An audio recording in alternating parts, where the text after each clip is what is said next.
All right, good afternoon, everyone. Excited to be here for this conversation. So rolling back in time a little bit, this is a bit of a full circle moment. In my previous life in the state elections office, I one day got a call from a guy named Jeff Silvestrini. Said, you know, we're starting a new city. I'm about to become mayor. I have some questions. I'd like to run some legislation. And here we are a few years later as you're at the end of that. Fast forward a couple years, and if you didn't know this, the state lieutenant governor's office is in charge of incorporations. And I got an application in my office, and Leppanen's name was on it. Bluff was going to incorporate, and we had some conversations about what that looked like and how it went. So like Mayor Walker said, both of these mayors were the first mayors in their city. They got to both stand up a city and be mayor, and we're going to have a little conversation about the lessons they learned from doing that. So mayors, welcome. Thank you both for being here. Thank you. And to start off, we'll go with the easy question, which is not easy at all. What lessons did you learn from starting a new city and being mayor of it? Well, I think, first of all, thank you for having me, and this audience is larger than the town of Bluff. So what I learned was that 3 out of 4 of the voters wanted to incorporate. What I learned was that it was going to be very hard in San Juan County, excuse me, to finalize the incorporation process. And I ended up having to contact Justin Lee to bring in the lieutenant governor to get certification of our election. So also for those people who want to incorporate, don't do a write-in vote because you could win. Mayor Silvestrini, how about you? So I remember the conversation with Justin a little differently because what I remember is like we have to get this boundary adjustment filed with the state and then recorded before January 1st, or we won't get any tax money. So Justin, how long are you going to be open today? You know, I'm coming up there right now. And with Ann, we share the honor of being the best mayors our cities have ever had, right? Maybe the worst as well, as Calvin Cullman used to say.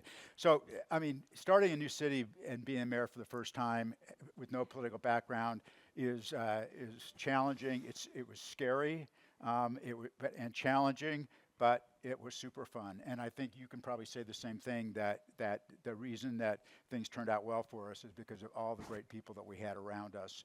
Other municipal leaders, other mayors and stuff helping us out. And then, I mean, eventually a city staff, like 6 months down the road, a city staff. That's right. So in hindsight, if you could go back in time again, you probably wouldn't do it. But if you could, what advice would you give yourself if you could go back now and give yourself some wisdom? I asked my wife that, and she said, you should have made the mayor's salary bigger. No, I actually am happy that we did things right, and I feel really good about the place that I'm at and where I'm leaving my city. I think that not having a political background and not having been from Utah, I probably should have done a little more homework about the stakeholders that would be in our incorporated area. We're large, we're 36 square miles right now, and that meant there were a lot of agencies that I needed to know something about that I didn't know anything about. The other thing that I would say is that we've got a great community and people wanted to form a city, which is like building. You're building a town, that's all you're doing, you're constructing it. I never think of myself as the mayor, it's just a construction job, and a great one. That's great. So yeah, you do have a very large land area and a small community. So how do you build that sense of community in an area that large? Well, most of it is public lands or SITLA, so the actual content for the town of Bluff is pretty concentrated to about 1.5 miles.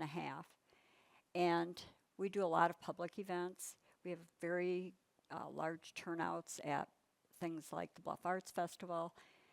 And we do hybrid meetings still, despite the fact that COVID is over. We have a lot of participants in the evening, late afternoon meetings. So we build a pretty strong community. Okay, right. And Mayor Silvestrini, I know how do you build a community you've had a community that's existed a long time in that space, but then it became a city instead of just, a township, whatever it was before. So how do you build that community? So, yeah, I mean, our community had a lot of divides. We had 2 contentious elections to incorporate. That divided a lot of people. And then Millcreek is a community that has, a much more affluent east side than the west side. So we work constantly to try to build community bridge divides, get people together, show people opportunities for them to help each other, volunteer opportunities, things like that. Lots of community events. A lot of you have been out to the town center that we have created and are still creating that brings people together, and we definitely focus on making sure that every group in our community feels welcome and has an opportunity to shine in that space. How has it been then getting other people to run for office? Have you found any trouble finding people to run, particularly as things have turned over the course of the years, or do you have a lot of people lining up? We don't have a lot of people lining up. We had people file this for this coming election, one person for mayor, then 3 for 2 council seats, and then about 2 weeks ago, that one of those 3 dropped out, so we don't have an election. And the election before that, the same thing happened.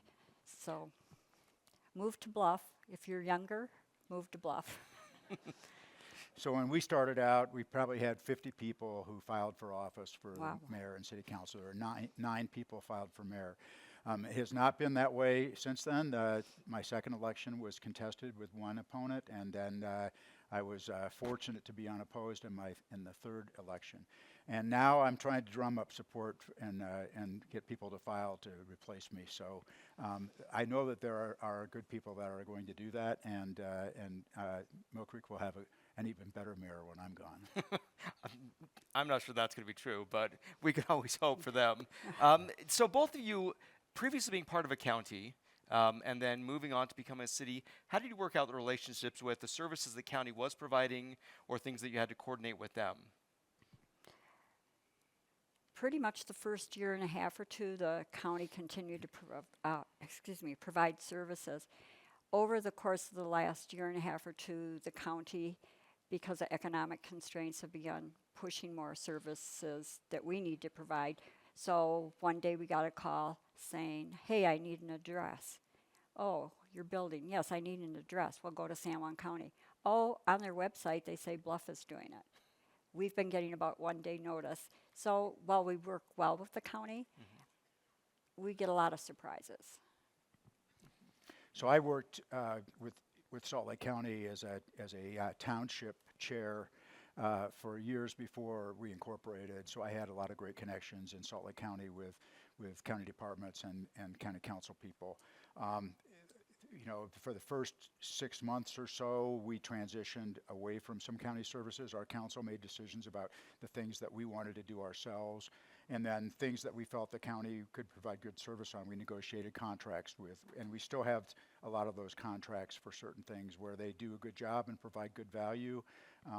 We're happy to have them provide those services. But where we think we can do it better or cheaper, we've taken those things over. And it's important for any city to have a good relationship with the county government, and we have to work together, and that's always been a given for us in Millcreek. But so I value those relationships, but there are things that cities do better than counties, and we're trying to do those. Okay, very good. So looking back again, we talked about some of the things you wish you could give yourself advice on. What are the successes? What are the things you're most proud about accomplishing, as mayor and as, building up a new city? I think our biggest success is seeing that our community really pulls together. We have such a tight relationship with the Navajo Nation, and we've worked really closely with them. And during COVID, we were only 18 months into being incorporated, so we had to do a really tight dance with the business owners of the community to make sure that if we did a shutdown, which we did do, everyone was on board. So I'm really proud that we got through COVID. Are strong, we're thriving, we've got a great revenue base, tourists are still coming, and I'm really proud that after 7 years we've developed a lot of the things that have taken other places much longer to do.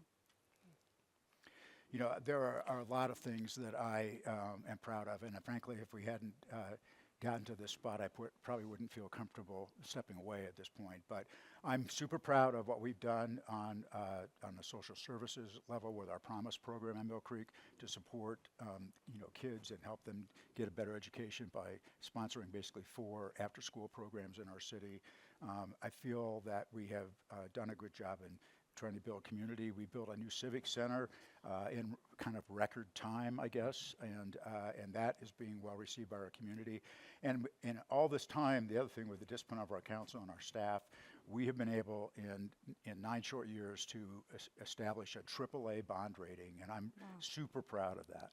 That's amazing. So we're about out of time. Any final words? Any parting words of wisdom? I'd like to thank the league and Mayor Silvestrini, because I reached out to him. I didn't know who he was. I didn't know a single mayor, and I appreciated it. And I reached out to the league. I reached out to the lieutenant governor's office a lot. So Bluff has really appreciated the support that we've been given. Mayor?